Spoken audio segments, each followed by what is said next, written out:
Rasil TV, untuk Islam yang satu. Alhamdulillahi hamdan kathiran tayyiban mubarakan fih kama yuhibbu rabbuna wa yarda. Ashhadu an la ilaha illallah wahdahu la syarika lah wa ashhadu anna Muhammadan abduhu wa rasuluhu wa innahu la nabiyya ba'dah.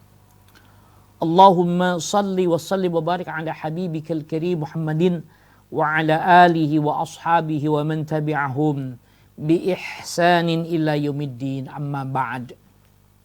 Ikhwan pendengar radio Silaturahim serta pemirsa Rasil Visual dimanapun Anda berada, alhamdulillah pada sore hari ini kita masih diberi kesempatan oleh Allah Azza wa Jalla untuk mengkaji dan mendalami pesan-pesan Nabi berkenaan tentang adab-adab dalam kehidupan. Wal'an insyaallah sanatakallam, pada kesempatan ini kita akan berbicara tentang adab-adab dalam majlis, ya. Baik, untuk tidak memperpanjang percakapan, mari kita mulai dengan hadis yang pertama, yakni an Ibnu Umar, yakni an Abdullah bin Umar radhiyallahu anhuma qala Rasulullah sallallahu alaihi wasallam la yuqimanna ahadukum rajulan min majlisihi thumma yajlusu fihi walakinna tawassa'u wa tafassahu. Wa kana Ibnu Umar idza qama lahu rajulun min majlisihi lam yajlis fihi. Hadza hadisun rawahu Bukhari wa Muslim, yakni muttafaqun alaih. Dari Abdullah bin Umar, semoga Allah ridha kepada keduanya, ia berkata, bersabda Rasulullah sallallahu alaihi wasallam, janganlah salah seorang di antara kalian menyuruh seseorang berdiri dari tempat duduknya, kemudian ia duduk di tempat tersebut, tetapi berikanlah keluasaan tempat serta hendaklah kalian memberi kelapangan dan kerenggangan. Apabila ada seorang yang berdiri dari tempat duduknya karena menghormatinya, maka Ibnu Umar tidak suka duduk di tempat orang tersebut. Ini menarik sekali. Nabi melarang para sahabatnya, melarang umatnya untuk mengusir, dalam tanda petik, mengusir orang yang sudah duduk di satu tempat. Misalnya, siapa berdiri, pindah kau di sana tuh, biar aku duduk di situ. La yajuz. Ini tidak boleh, ya, tidak boleh. Bahkan Abdullah bin Umar bukan digambarkan seperti hadis tadi menyuruh berdiri kemudian beliau duduk di situ, tapi bahkan kemudian orang tersebut berdiri dengan sendirinya tanpa diminta, kemudian mempersilahkan Abdullah bin Umar duduk di tempat itu. Abdullah bin Umar tidak duduk. Khawatir beliau termasuk orang yang masuk dalam lingkaran larangan dari hadis ini, larangan dari Rasulullah sallallahu alaihi wasallam. Bahwa sahabatun Nabi sallallahu alaihi wasallam Abdullah bin Umar, itulah Abdullah bin Umar, ya. Menarik sekali, jadi hadis ini diriwayatkan oleh Imam Bukhari wa Muslim. Kemudian dari sini dapat kita lihat pesan-pesan atau mutiara-mutiara yang terkandung, meskipun hanya bicara janganlah kamu menyuruh orang lain berdiri dari tempat duduknya kemudian kamu duduk di tempat itu. Masya Allah, ya, sederhana. Namun ada apa sesungguhnya? Inilah ajaran akhlak yang agung. Inilah ajaran akhlak yang mulia dari Nabi Yuna Muhammad sallallahu alaihi wasallam sebagai penerjemahan dari risalah yang beliau bawa dari Allah Subhanahu wa taala. Sampai-sampai dalam masalah duduk pun bagaimana seseorang melakukannya, menikmati duduk itu dan lain sebagainya, itu justru karena kesyukuran, kenikmatan pada Allah Subhanahu wa taala. Sehingga tidak boleh dipaksa. Ya, berawal dari segala hal yang bersifat tidak paksaan, maka diterjemahkan dalam aplikasinya juga nyaris semuanya tidak ada paksaan. Ya, ini yang dasar pertama. Bahwa kemudian nanti ada pemaksaan, ya, kalau keterpaksaan kemudian harus ada pemaksaan, itu lain lagi. Karena itu biasanya dilakukan demi kemaslahatan bersama bisa ditegakkan. Baru biasanya ada dalam tanda petik pemaksaan, gitu kan. Kalau orang sudah tidak bisa dinasehati dengan lisan, sebelum dia dipaksa dengan makhluk Allah yang lain, maka dia dipaksa oleh kita sebagai saudaranya sesama muslim, gitu. Jadi karena memang Kalau sudah tidak bisa dengan lisan, tidak bisa dengan ini, ya faktor tangan boleh dipakai. Kalau di dalam Al-Quran itu disebutnya dalam surat Al-Hadid ya tentang besi, itu baru dipakai nanti. Setelah kemudian itu semua tidak bisa dilakukan. Namun Rasulullah SAW kalau kita melihat tarikh, melihat sirah nabawiyah dan sirah sahabat, para sahabat itu telah cukup rata-rata ya saya katakan telah cukup dengan lisan Nabi saja. Dengan lisan, bahwa kemudian nanti pernah terjadi misalnya dengan contoh, ada juga ya, bahwa kemudian dengan dalam tanda petik dengan tangan, bilyad atau bil hadid dengan besi, itu ketika semua itu tidak mungkin lagi, maksudnya dengan lisan, dengan tausiah yang menyentuh itu sudah tidak mungkin lagi, bahkan dengan teladan saja sudah susah, maka baru gitu ya dengan dengan hadid. Ya seperti misalnya kenapa kemudian kita boleh memukul anak kita untuk melakukan sholat pada usia berapa tahun? Usia 10 tahun. Jangan lupa itu. Usia 10 tahun itu dengan catatan di usia 7 tahun sudah mulai diingatkan untuk sholat. Tidak tiba-tiba usia 10 tahun diperintah. Tapi ada tarbiyah sejak awal di usia 7 tahun itu, ada upaya-upaya mengkomunikasikannya. Sehingga nanti di 10 tahun itu sudah memiliki alasan bahwa anak ini memang sudah tidak bisa lagi diingatkan. Gitulah, baru kemudian dengan cara yang tidak menyakitkan, dipukul dengan cara yang sesungguhnya bukan pada rasa sakitnya, ya, tetapi pada perasaan anak tersebut bahwa dia salah, bahwa dia merasa diperhatikan oleh orang tuanya, bahwa sholat itu merupakan satu hal yang harus ia lakukan, maka baru itu dilakukan. Ya, oke. Jadi ini tidak boleh kemudian kita memaksa orang lain untuk pindah dari tempat yang telah ia duduki, kecuali nanti, menarik sekali kalau tempat duduk itu memang sudah jadi tanda gitu, ditandai, oh kalau di sini tempatnya si A, ini tempatnya si B, tempatnya si C gitu kan. Nah, maksudnya jadi terutama misalnya begini.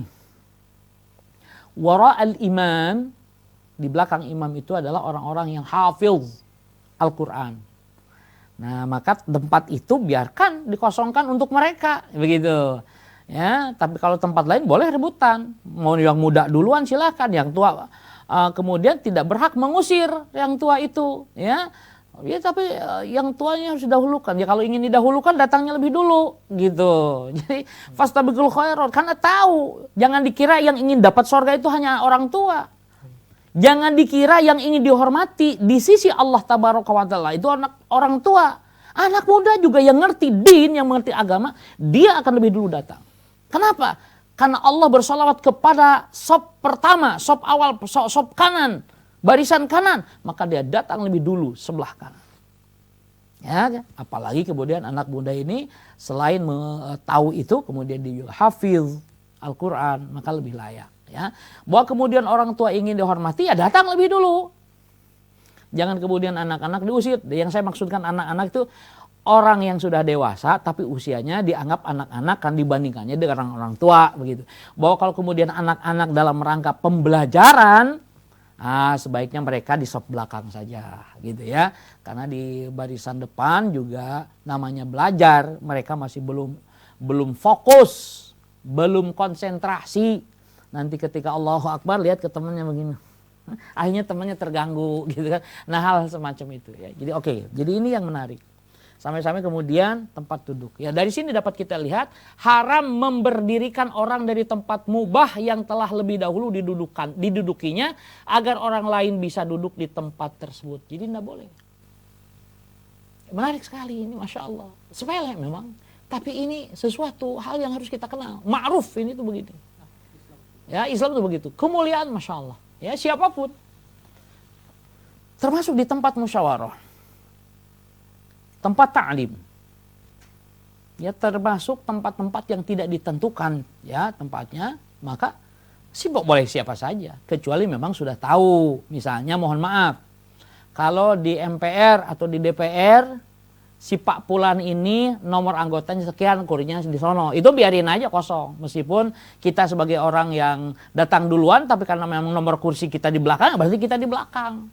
gitu. Jadi tidak harus kemudian berebut kalau itu memang sudah ada sudah diatur, biasanya ada protokolnya gitu kan untuk mengatur. Itu lain lagi kalau masalah itu. Tapi ini yang dimaksud adalah masalah-masalah yang bersifat umum, belum ditentukan ya.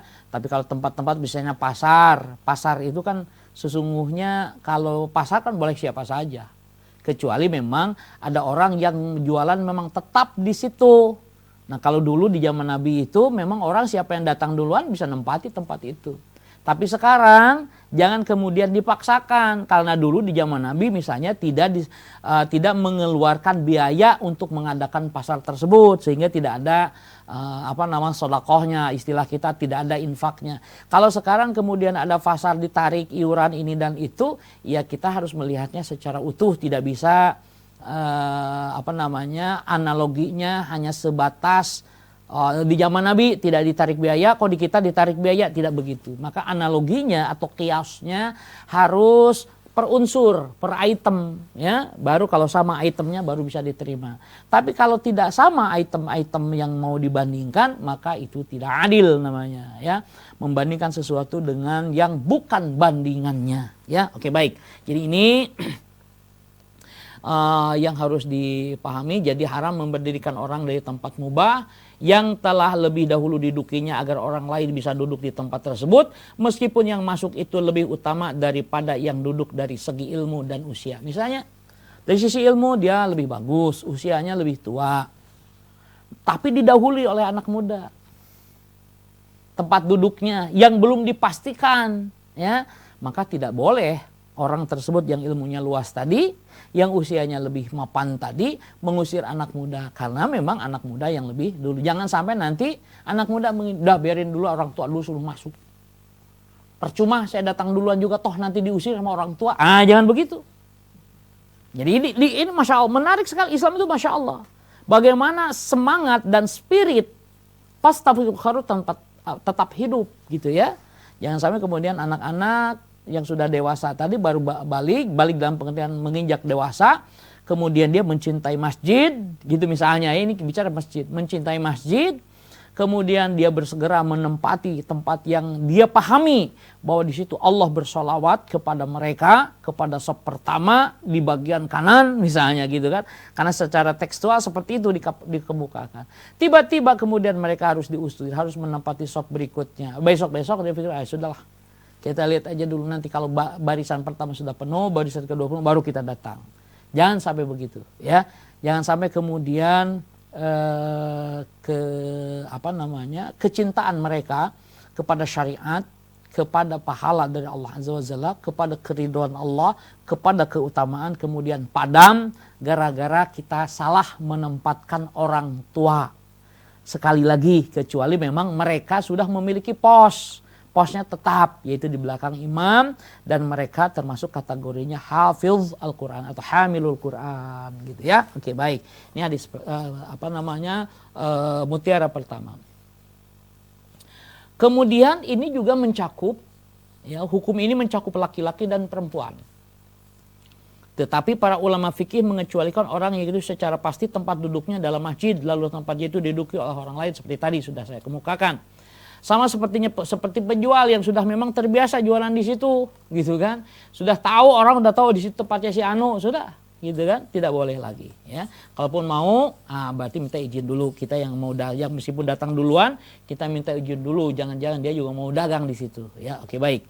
Nah, kemudian mutiara kedua dari hadis ini adalah anjuran untuk melonggarkan tempat bagi yang baru datang. Jadi membiasakan, jadi tafassahu, melebarkan ya majelisnya sehingga kemudian muat semuanya tanpa harus diminta gitu kan, ayo lebaran ini jangan begitu, kita sendiri.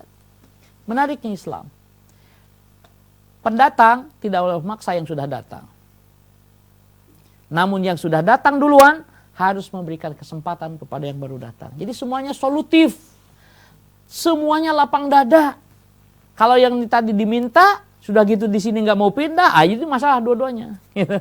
Yang satu minta juga kenapa minta, yang satu tidak mau berlapang-lapang kenapa pula. Ini masalah dua-duanya. Maka seringkali permasalahan itu terjadi karena dua belah pihak sama-sama sama-sama tidak benernya, gitu kan? Sehingga para sahabat seringkali dua itu yang kemukakan. Pernah suatu saat seorang waliul imam, seorang gubernur bahasa kita, ya di zaman Umar bin Al-Khattab datang jalan kaki ke Madinah.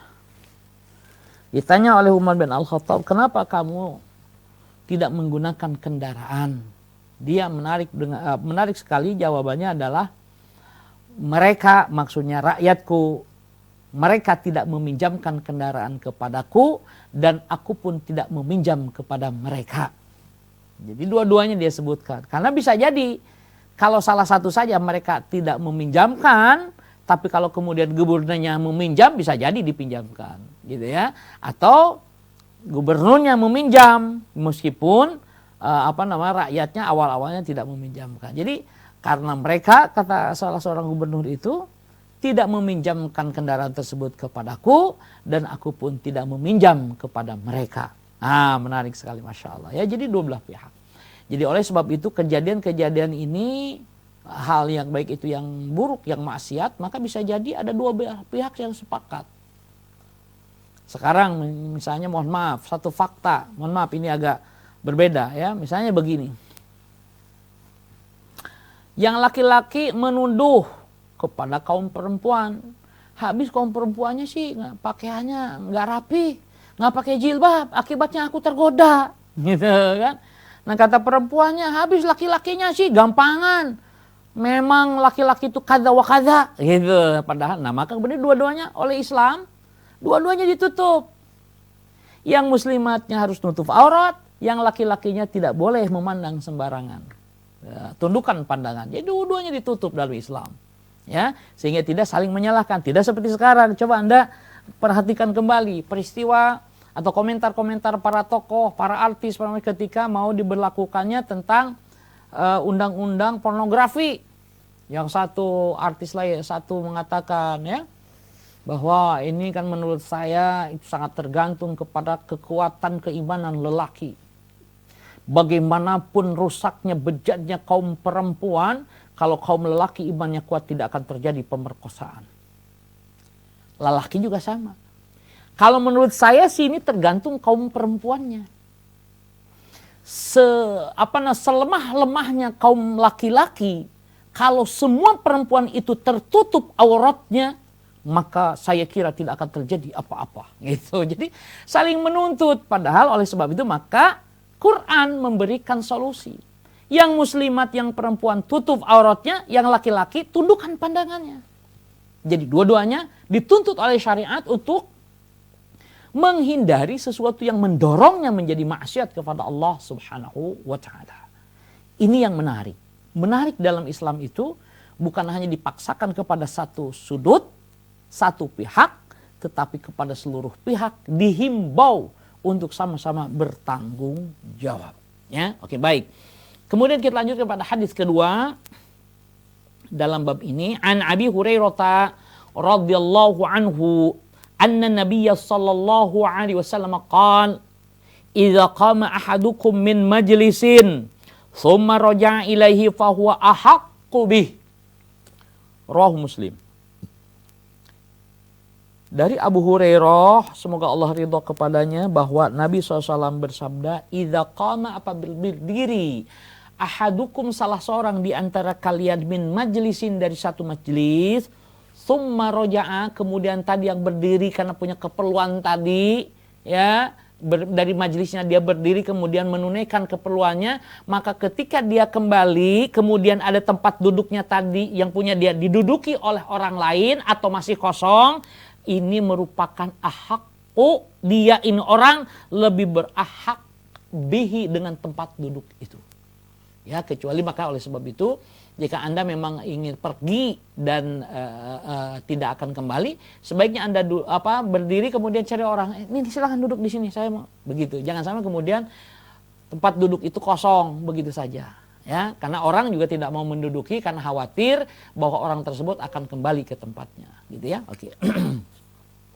Hadis ini diriwayatkan oleh Imam Muslim, ya. Mutiara dari hadis ini dapat kita lihat apabila seseorang telah lebih dahulu menempati tempat duduk, ya, di masjid atau di pasar atau di mana saja, maka ia lebih berhak atas tempat tersebut. Apabila ia berdiri karena suatu halangan, maka haknya tidak gugur, tetap menjadi hak dia. Sehingga ia boleh menyuruh orang lain yang duduk di tempatnya untuk pindah.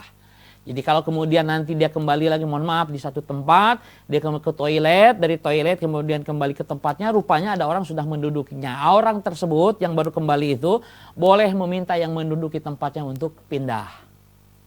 Tapi kalau yang dimaksud larangan untuk menyuruh berdiri itu, maksudnya adalah tadi ketika sudah duduk duluan, ya. Ini baik, ya. Kemudian hadis ketiga, An Jabir bin Samurah radhiyallahu an qala, "Kunna idza ataina an-nabiy sallallahu alaihi wasallam jalasa ahaduna haitsu yantahi." Rawahu Abu Dawud wa Tirmidzi wa qala haditsun hasanun. Apabila kami mendatangi Nabi Shallallahu Alaihi Wasallam, masing-masing dari kami duduk di ujung majlis yang belum terisi. Ini akhlak para sahabat. Ya, dari hadis ini, rawahu telah meriwayatkan hadis ini Abu Dawud, Imam Abu Dawud, wa Tirmidzi dan Imam Tirmidzi, wa qala dan Imam Tirmidzi mengatakan haditsun hasanun. Hadis hasan, hadis ini berderajat hasan. Mutiara-mutiara dari hadis ini dapat kita lihat. Pertama, di antara adab duduk dalam majelis adalah duduk di ujung majelis yang belum terisi. Jadi para sahabat itu tidak datang berdesak-desakan di majelis paling depan. Karena sudah diisi, ya mereka memilih yang ujung, yang masih kosong. Ya. Kemudian yang kedua, orang yang baru datang harus duduk di tempat yang kosong, kecuali tempat yang dikhususkan bagi seseorang atau tempat lowong karena halangan yang dialami pemiliknya. Boleh, ya. Kemudian seseorang tidak boleh meminta orang lain untuk berdiri di tempat duduknya agar ia bisa duduk di tempatnya. Jadi permintaan istilahnya meminta, memohon gitu ya. Tadi tetap ya tidak boleh kemudian, apalagi kemudian kita, karena begini. Tadi ada yang orang tua meminta pada anak muda yang telah coba kasihan nih orang tua kamu pindah. Nah, si anak muda juga kadang ngerti, kalau dikata ngerti. Tidak ingin dengan bukan dengan berat hati. Dia dengan permintaan orang tua maka dipenuhi. Nah, semestinya jangan begitu. Kalau memang anak muda ini ingin memberikan tempat duduknya, jangan nunggu diperintah. Persilakan, Bapak di sini, silakan. Biar saya sana di belakang, enggak masalah. Nah, atau kalau enggak, ya orang tuanya yang harus ngalah. Tetap semua saling mendahulukan orang lain. Ini menarik sekali dalam Islam itu, saling mendahulukan dalam syariat, dalam hak. Mendahulukan dalam hak, namun saling berlomba-lomba dalam kewajiban. Kalau kewajiban, dia paling duluan. Tapi kalau hak, mempersilahkan orang lain duluan. Nah, itu Islam yang saya temukan sebagai risalah yang mulia dari Allah Subhanahu wa taala yang dibawa oleh Nabi Muhammad sallallahu alaihi wasallam. Ini saja saya kira sebagai pengantar kajian kita pada sore hari ini tentang adab-adab majlis. Mudah-mudahan semakin menambah kepada kita kepahaman dan kita mampu mengaplikasikan dalam majelis-majelis yang kita datangi. Demikian, wassallallahu ala nabiyyina Muhammadin walhamdulillahirabbil alamin. Wallahu a'lam bissawab. Rasil TV, untuk Islam yang satu.